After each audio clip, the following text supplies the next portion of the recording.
So we're really training our children towards not being so original about making mistakes.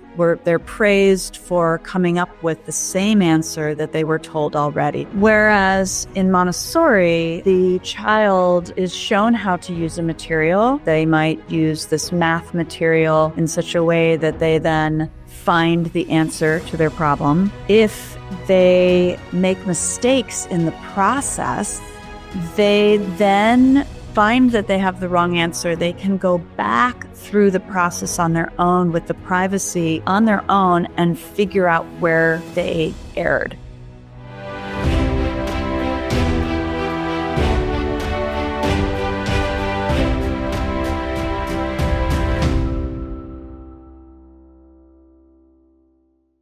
One of the things that pops up for me as we were just talking about this is you talked about the materials that are laid out in a classroom. So maybe we can talk about how mistakes are seen or grading or testing in traditional versus Montessori. How do children see where they need to make adjustments? Such a good question. It's one of my favorite things about Montessori is that in traditional school or conventional school, we see the child as a person who needs to be given information, and then we test them to see if they absorbed it. And we want them to give us the answer to the question with the information that we've given them. And so tests are really designed for, choosing a certain answer, not necessarily coming up with an original answer.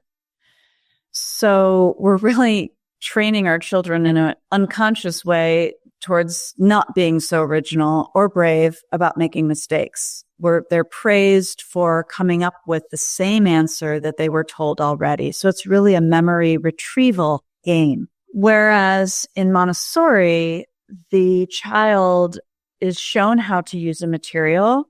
They use these physical materials again and again. They might use this math material in such a way that they then find the answer to their problem, to their math problem. If they make mistakes in the process of using that material, which mirrors the abstract process that we do in math, it's the same, it's just physically laid out. They then find that they have the wrong answer. They can go back through the process on their own with the privacy on their own and figure out where they erred. They don't need an adult to come and tell them that they're wrong. And I think that's really key because you think about, I went to traditional school, conventional school, all through grade school, and the experience of constantly being told, you're right, you're wrong, you're wrong, you're wrong, you're right, you're wrong, you're right, you're right, you're wrong, you're wrong, you're wrong, you're wrong, is really, it's harsh. I mean, I don't think as adults, we really enjoy that very much. And for a child who's really sensitive and who's building their personality, it's a very harsh thing that we do to ourselves. And we do this over and over and over in our culture and sort of think of it as being normal. We think of it as being the way we learn. We think of it as being school. It doesn't have to be. For someone, when I see these children work with materials and find where they went wrong, and sometimes they went wrong in multiple places, and sometimes they'll fix one thing. They'll still end up with the wrong answer. They'll go back and they'll do that thing correctly and then find another mistake that they made. When they finally, sometimes after 2 hours of working with a friend, going through a math problem, they find the way to do the whole process correctly on their own.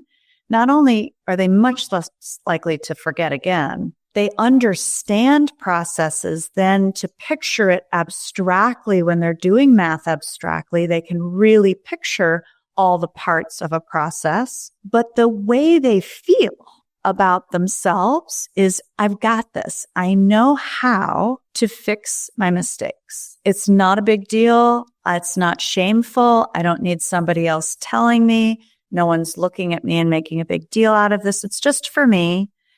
And I know I can do it if I keep trying. That sets up a whole different mindset for life. I see these graduates go into college and into the workforce beyond, And they are so gutsy about things that they will try to do, but they will persevere until they get it. They will keep doing things until they get good at it. They will try things that are something that they're not considered adept at, and they will become very proficient at it.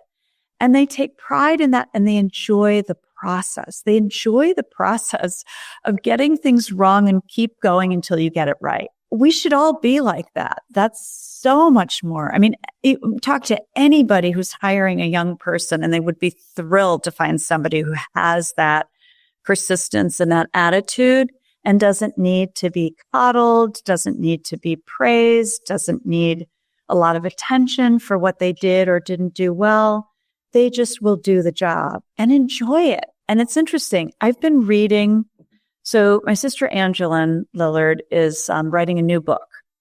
And so that should come out in the next 18 months to 2 years. So it's very exciting. It's about the research that's been done specifically in Montessori. There are maybe over 2,000 research studies that have been done over time, which is pretty substantial for any one topic, right? So we're really excited about this. And one of the most compelling areas of research is in the topic of well-being.